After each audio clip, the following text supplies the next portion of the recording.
Is this the kind of shape of spacecraft, etc., or flying craft that the beings from other planets were supposed to have flown in, or not? No. This, you see, there are various shapes. There are spacecrafts which are shaped like boomerangs or bows. These are very, very, very big.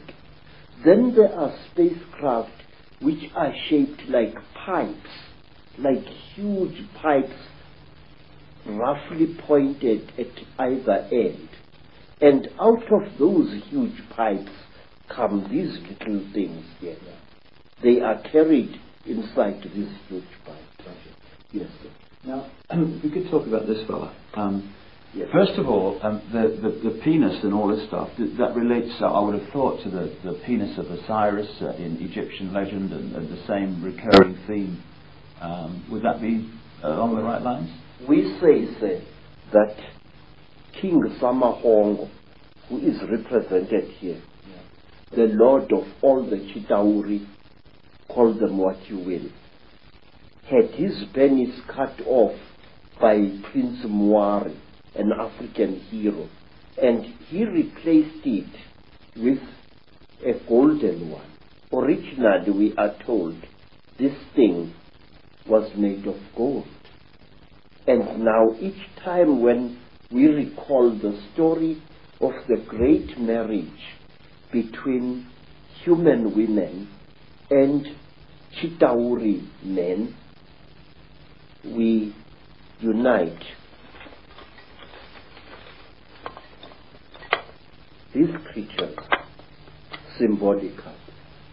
And sometimes when the necklace is lying on the ground, we make a bed out of animal skin for these two figures, and then we lay them side by side and cover them with a small skin. So, why are the depictions of the gods, if they were reptilian, why are they not constantly reptilian? Why are they symbolized in other forms? Because it is very, very, very forbidden to portray a Chitauli as it really is. Only in that large green head do we see a Chitauli represented more or less as it is. So this was dictated by the Chitauli from Yes, the start, was it? Yes. All along? It was. You are not allowed to represent the sons of the python as they really are. Then you are really in trouble. If you want to talk about the Chitauli, you must either play with shadows, you must place an image of a Chitauli against a light and project its shadow onto the wall. So you've got a fish, I know, on the necklace as well, and fish are scaled. Is this anything to do with the symbolic representation of the Chitauli in a way that they couldn't do it openly? Yes, sir. There is a particular Chitauli who is called Wowane by our people. Wowane was one of the few good Chitauli, because there are also some good people amongst them. And Wowane had a brother called Mpangu. According to one of the great stories, there erupted a terrible war on the red world where human beings had originally been created. And this war was between men and women. Yes, sir. And in this world, men and women nearly decimated each other. But they were rescued by the Earth Mother, who sent a great Nkanyamba, that is, a great dragon, to come out of the sky, to take them into its stomach, and to bring them down to, not to our earth, to a beautiful watery world near the star of the red dog, Injebomvu, which the white people call Sirius, the star of anger. There, the human beings were settled, but human beings started eating creatures which they found in the sea, which they thought were fishes, but which were really human beings. Human beings, we are told, started eating the chitawuli who lived in the sea, according to one story. And the chitawuli fought back against human beings. They attacked them with tornadoes. They attacked them with tidal waves, and the human race was nearly wiped out. And then two brothers, two Chitawuli youths, Mpangu and Wowani, took pity upon the human race. And they went into the sky and looked for a great egg.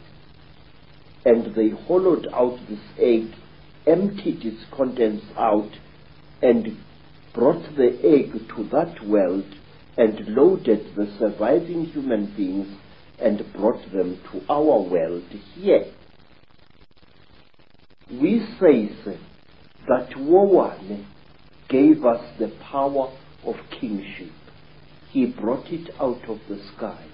And if you notice, in many parts of Africa, ancient kings used to wear a wooden helmet with golden horns.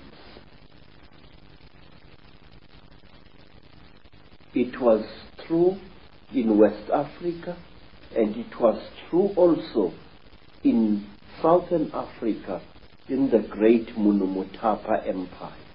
The horns representing the Chitahuli. Yes, the power of the Chitahuli. Because to a Chitahuli, horns are not just for goring other Chitahuli as oxen gore each other. No. Horns are a symbol of status, and through its horns, a Chitahuli is able to communicate with human beings far across the face of the earth. So the horns were like antennae then? Yes, they were instruments of projecting power. In fact, it is said by storytellers that King Samahongo punishes those Chitahuli who show mercy to human beings by pointing at them so that both their horns fall off their heads. And the Chitahuri is therefore unable to direct human affairs through his or her horns. It's also interesting that the descriptions of the Chitahuli, with the horns and sometimes the tail and stuff, is very, very close to how Christians and those sort of stories have depicted the devil. Yes, sir.